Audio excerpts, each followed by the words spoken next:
Welcome to the Curate Your Life podcast with Temetria, where we focus on curating the life you've been dreaming of, one goal at a time. Okay, you guys, welcome to episode 83. I thought that was kind of cool. I wanted to include that, and I'll try to remember to include our episode number from here on out. We're getting close to 100. I have to think of something special to do for the 100th episode. But in the meantime, I have some random things to talk to you about. So there's not one specific thing that we're talking about today, but let's get started. So I don't know if y'all remember last week, but I had to record it twice. Let's see if we can do this one in one take or one recording. Last week I had to re-record because I forgot to put something in that I said I was going to put in at the beginning of the episode, and I went back to add the one thing to tell you whether something I thought was going to happen happened or not, and I recorded over the entire thing, so I had to start all the way from the beginning and do it twice, but it was perfectly fine.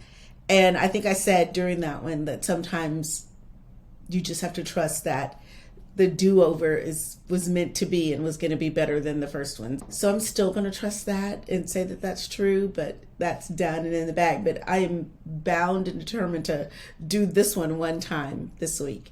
So I just had some random things I've been thinking about. I thought we'll put them all in one podcast, and this may be pretty short, but I'm just going to go for it. So one, I had somebody the other day mention the easy button and the fact that her generation had grown up with the easy button and maybe that it wasn't serving her now.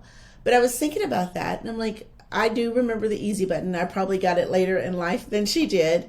But I think it's okay to have an easy button sometimes and to use it and to not always expect things to be hard. And I don't think she was expecting that things be hard, but I think sometimes we have a little bit of guilt about having things easy or using the easy button or things not being as tough as they seem. And I don't think life has to be hard.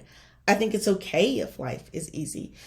I think that when it gets to be a problem is if we're using the easy button as a quick out. Or I'll give you an example of me, a personal example. In my business, I have to do all of the things, right? I do the back end admin, I do editing of this podcast, I have to do my marketing emails and posts and things like that, the consult calls, I do it all. And some of those things are easier than the others. And so I can sit down at my desk and I can do those easy things and convince myself that I'm working and that I'm doing important things. But what I really need to be doing sometimes are the harder things, the things that are a little more uncomfortable. So when you use the easy button that way, then that's when it's a problem. When you fool yourself into thinking that you're really doing something or that you're getting somewhere because you're doing the easy thing and you're resisting doing the hard thing. So I just thought about that. That was one of the random things that came to me this week that I wanted to share. Okay, so the next thing is self-care versus excuses. So I'm in Texas and it's hot and it's humid and it hasn't been as hot as it has been in the past. Normally like July, August, it can be pretty sweltering and it's getting there, but there have been times when May or June hit and it's just 100 for several days in a row. July was relatively mild. I think August will be a little bit hotter.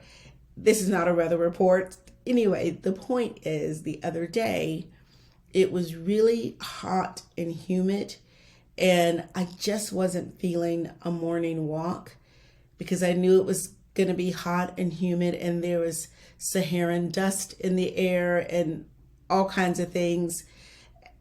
I debated, just go for a quick walk. It'll be okay. Yes, it's going to be hot, but you'll be fine. Or do yoga. And I decided to do yoga and it was still some movement, still good for me. But I had a moment there where I wondered if I was just letting myself off the hook because it was hot, which I'm like, Texas, I've been here all my life. It has been hot. Or if it was self-care. And with the heat, the humidity, the dust in the air, I think it was self-care deciding to do yoga that day. So I think that was okay. But you just have to weigh it, right? And you have to be okay with what you come up with the answer that you come up with for yourself. You're the only one who can make that call. And yes, I did pick the more comfortable thing of doing yoga in my climate controlled apartment, but I still honored the part of me that wants to move my body on a regular basis, even though I didn't do the walk that I thought I was going to do. So I think in that case, it was self-care and not an excuse. That's one of the things that I encourage people to think about when they decide what they want their life to look like and they create the plan and then they don't follow the plan. I encourage them to explore why they aren't following the plan. Are they letting themselves off the hook? Is it an excuse of some sort? Or is there a real reason that they're okay with, that they feel good about behind it? So that's one of the things. And so just a side note to bring a little humor to your day, like I said, I did decide to stay in and do yoga. And I realized after I was done doing yoga that my leggings were inside out and backwards. So I'm very happy that I stayed in the house. That was definitely, I think, self-care. That may have been divine intervention. People probably would have been looking at me thinking, oh, bless her heart, she couldn't even put her pants on right. So I think it was a good choice to stay in the house that day. Next, we are back to the Olympics. Y'all know, if y'all don't know, last week was all lessons from the Olympics that I had gleaned in that first few days of the Olympics. Now we're a weekend. It's still so good. I still love everything that's happening. The work, the grit, the determination, it inspires me. And I still love all things Snoop. He's been so fantastic and so entertaining. And yesterday was track and field, and it was the 100-meter race with Noah Lyles. He is an American. I guess that's his event. That one in the 200-meter. I don't know if he runs anything else. Anyway, he's very fast. He may or may not be the fastest man in the world. I'm not sure, but he compares himself to Usain Bolt. And I don't know if he still holds the record. I'm not always a big sports girl. The Olympics just brings something out in me. I love it. I think I love that they work so hard and they are focused on the one thing and they do the one thing really well, and they give up so much of their lives and their time and soul, I feel like, to get there. So I think that's why I'm inspired by it. But Noah Lyles was running his race yesterday, and he's a little, I'm going to say cocky one time, and then I'm going to say confident, because it is confidence, because he has, like I said, put in the time, the effort, the hard work, the grit. Like he's left it all on the playing field to get to where he is. And so I'm going to call that confidence.